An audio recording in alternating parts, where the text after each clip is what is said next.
tax freight train is bearing down on your retirement. To protect yourself, you'll have to harness the power of zero.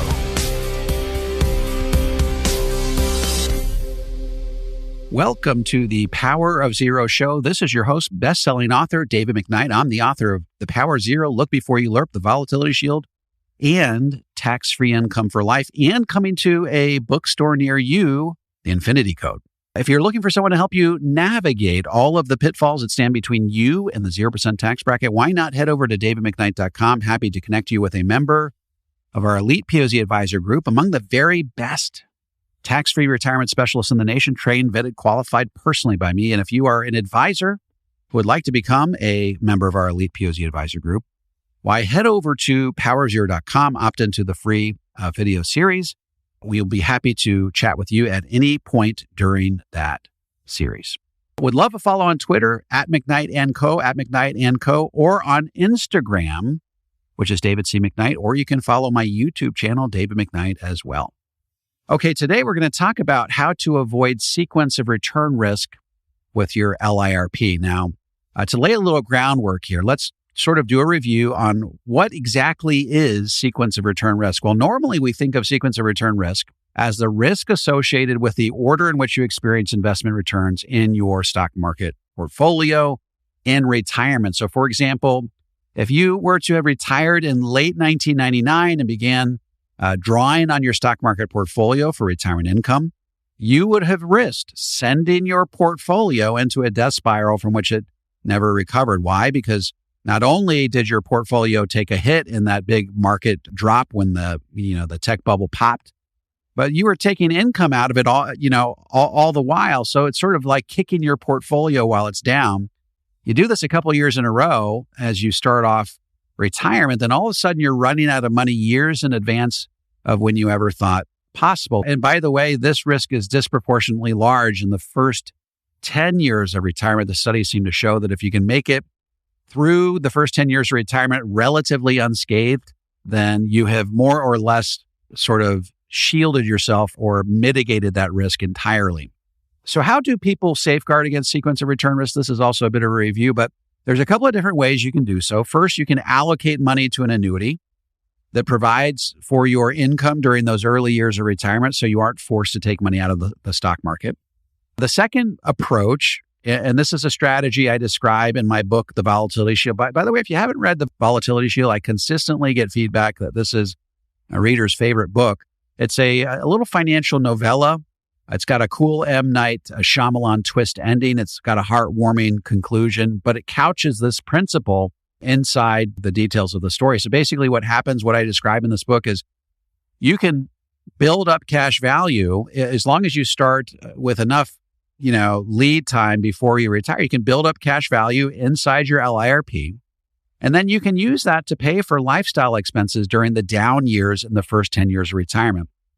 So that's the second way. And finally, as I outline in my most recent book, Tax-Free Income for Life, you can shift money out of your stock market portfolio and into what I call time-segmented portfolios. Time-segmented portfolios are basically short-term debt instruments designed to mature when you need the money. So it's a sort of a safe and productive way to mitigate sequence of return risk in the first 10 years of retirement. Okay, but how does all of this apply to your LIRP? How in the world could you experience sequence of return risk in a life insurance policy that's supposed to be growing safely and productively? Okay, let me lay a little bit of groundwork here. We know that in The Power of Zero, I described three basic types of life insurance policies, three basic types of LIRPs. In the first type of LIRP, the growth in your cash account is linked to the investments, really bonds in the insurance company's general portfolio. This is generally known as interest rate sensitive universal life, and it's also the chassis upon which whole life operates. This generally has safe, steady, but modest rates of return. In the second type of LIRP, you're linking the growth of your money to the upward movement of a stock market index, and whatever that index does in a given year, you get to keep up to a cap. And should that index go down in any given year, you simply get credited a zero. And rates of return on this, again, it can vary, but it's typically between the back-tested rates of return, or anywhere between 5 to 7% net of fees over time.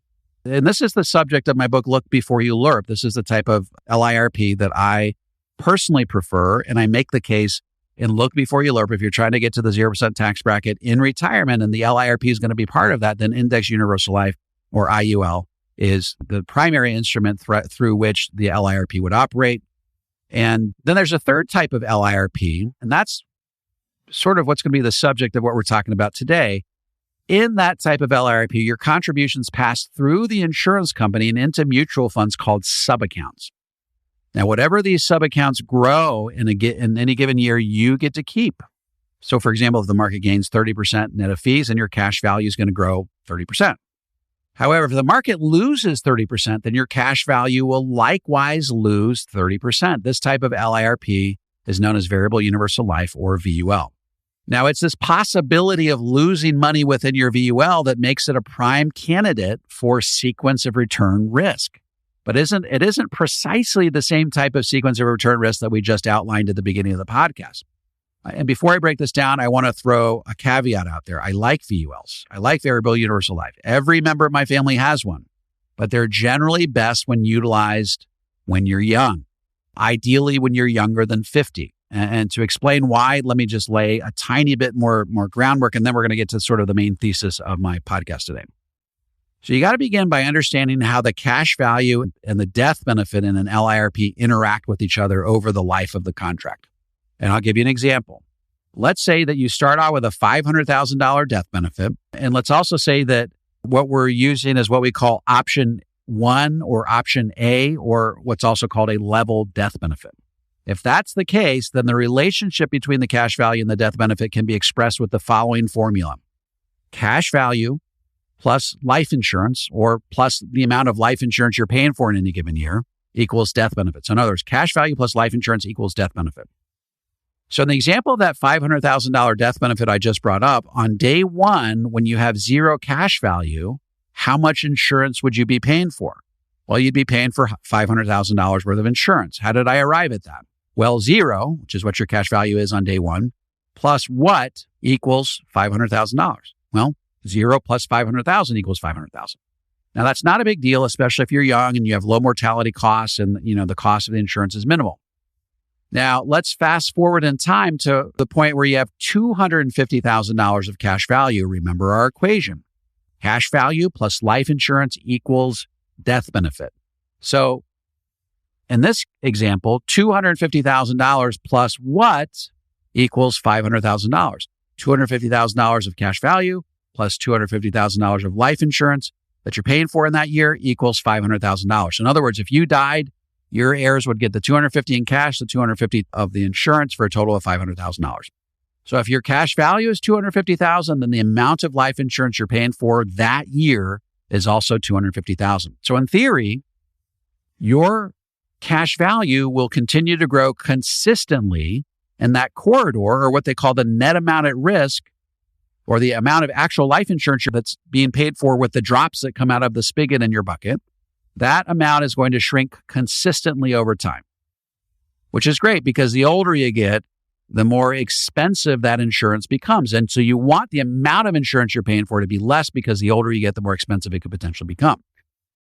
Now, here's the problem. We know that the stock market does not go straight up. The stock market seems to be a permanent bull market punctuated by an occasional bear market. In fact, there are usually 2 to 3 down markets over any typical 10-year period. So when the stock market goes straight up, your insurance expenses will actually go down because the amount of insurance the IRS is requiring you to pay for goes down. However, what happens when you're, say, 65 and the internal cost associated with the insurance you're paying for starts to get very expensive because of your increased mortality? And what happens, for example, if the stock market takes a tumble and you lose 1/3 of your cash value? Well, this is where we're getting to the main thrust of the podcast here. If the market goes down and your cash value is no longer $250,000, it's now, say, $150,000, then how much insurance will you have to pay for that year? Well, remember our formula, cash value plus life insurance you're paying for in any given year equals your death benefit. So now you'd be paying for $350,000 of insurance. Why? Cash value is $150,000, the insurance is $350,000. That totals $500,000 of total death benefit. That can be a problem, particularly if you are a 65-year-old. So now they're extracting even more money from your cash value to pay for that increased amount of life insurance or the increased, net amount at risk. And as if you have to subtract more money from your cash value to pay for that increased amount of insurance, then your cash value goes down even more. And this process can repeat to the point where your policy actually goes bankrupt. And if your policy death spirals to the point where no cash value is left, not only have you lost your cash value, you've lost your death benefit, and you're going to get a 1099 from the insurance company telling you that you'll have to pay tax on all the money you avoided paying tax on over the arc of the policy to that point, all in 1 year. That's not going to be a happy letter to receive from the insurance company. Trust me, I've seen advisors who didn't understand the implications of all this. Their clients got those letters and it was not a pretty sight. So this is what we call sequence of return risk in an LIRP. It's not the combination of taking money out and the market going down like in a traditional stock market portfolio. It's a combination of having the market go down and having the amount of insurance you're paying for go up all in the same year. In other words, you can experience sequence of return risk in this type of LIRP, the VUL or Variable Universal Life, without ever taking money out. And most people don't realize that.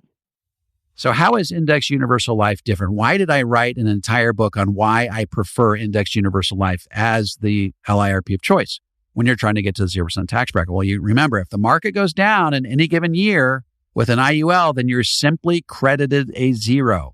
You're sort of insulated from those dramatic drops in the stock market. You're never going to do worse than zero. So you aren't going to see these wide swings in your cash value that could cause your net amount at risk to suddenly skyrocket in a given year. So for those of you who do have a VUL, it isn't necessarily time to panic, particularly if you're young and your internal insurance expenses are going to stay low so long as you're young, regardless of your net amount of risk.